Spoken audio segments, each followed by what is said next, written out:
Muy buenas, soy Enel y hoy os traigo un vídeo donde os enseñaré la configuración sencilla del relleno en ProcessLaser. Vamos a ello. Bien, para la configuración del relleno, lo primero vamos a cargar un modelo de ejemplo, en este caso voy a cargar un cubo y para que sea más grande vamos a darle aquí, lo escalamos y hacemos un cubo de test de mayor tamaño, simplemente para ver bien las partes del relleno. Vamos a la configuración de impresora, relleno y tenemos estas cuatro opciones de configuración. La primera es la densidad de relleno, que la podemos variar desde aquí directamente, del 0 al 100, o bien desde aquí, en la pantalla principal, desplegando la opción de relleno. Cuanto mayor sea este porcentaje, más relleno tendrá en el interior de la pieza. Como sabéis, las piezas normalmente están formadas por los perímetros exteriores, que forman las paredes externas, y el interior no suele ser macizo. Macizo correspondería con un relleno del 100%, pero para ahorrar filamento, las piezas que no van a estar sometidas a mucho estrés o a mucho esfuerzo mecánico, pues se hacen huecas y se rellenan siguiendo un patrón en una cantidad de relleno que nosotros establecemos con este porcentaje. En este caso estará el 10% rellena y el 90% vacía, hueca. Bien, lo normal es que las piezas tengan poco relleno, porque esto ahorra material y tiempo de impresión.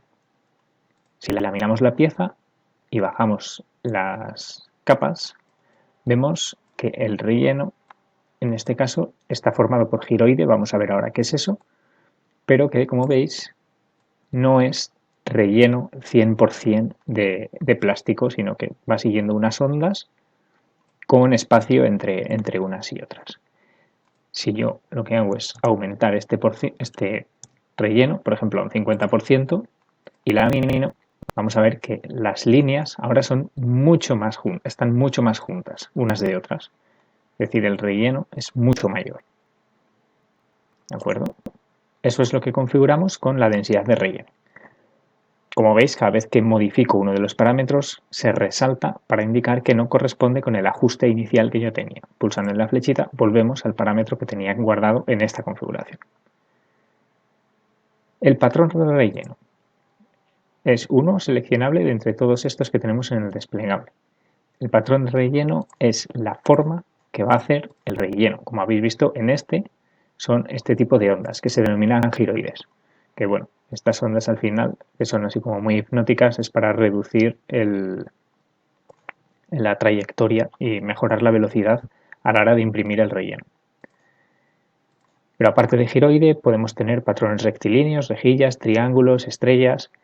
Si ponemos uno rectilíneo, por ejemplo, y hacemos otra vez el laminado, pues vemos que ahora la rejilla está formada por líneas rectas.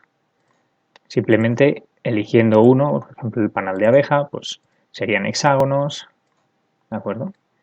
Hexágonos tridimensionales.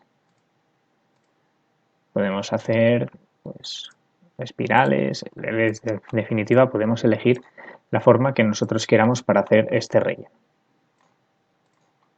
El patrón de relleno superior indica el tipo de patrón que se va a hacer solo en la última capa. Como veis, en este caso el relleno interior tiene esta forma de estrella, pero cuando se acercan las capas superiores y se hacen las tres capas sólidas que están configuradas, este patrón es rectilíneo. ¿De acuerdo? Son líneas a 45 grados, una al lado de otras. Y este será el aspecto final que tenga la pieza en la superficie. Si queremos modificar el aspecto final que tenga la pieza, se modifica aquí, con el patrón de relleno superior e inferior. Por defecto están en rectilíneos, que son líneas a 45 grados.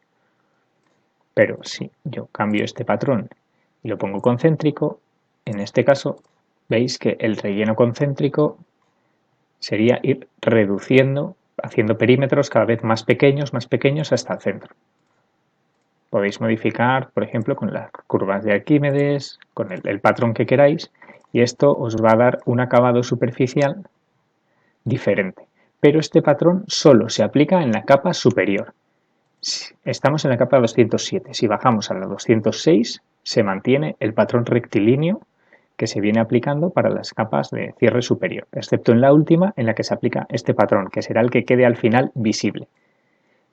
La siguiente opción es lo mismo, pero para el patrón de relleno inferior. Está en rectilíneo, que era el inicial, y podemos cambiarlo al que queramos, por ejemplo la curva de Hilbert, que es como un laberinto, y vemos que en la parte inferior tiene este patrón y en la capa superior tiene este.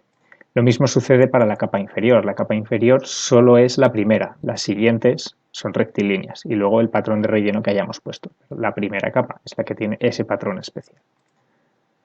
Y con esto quedan vistas todas las opciones de relleno que tenemos en Prusa Slicer utilizando la configuración sencilla. Hasta el siguiente vídeo.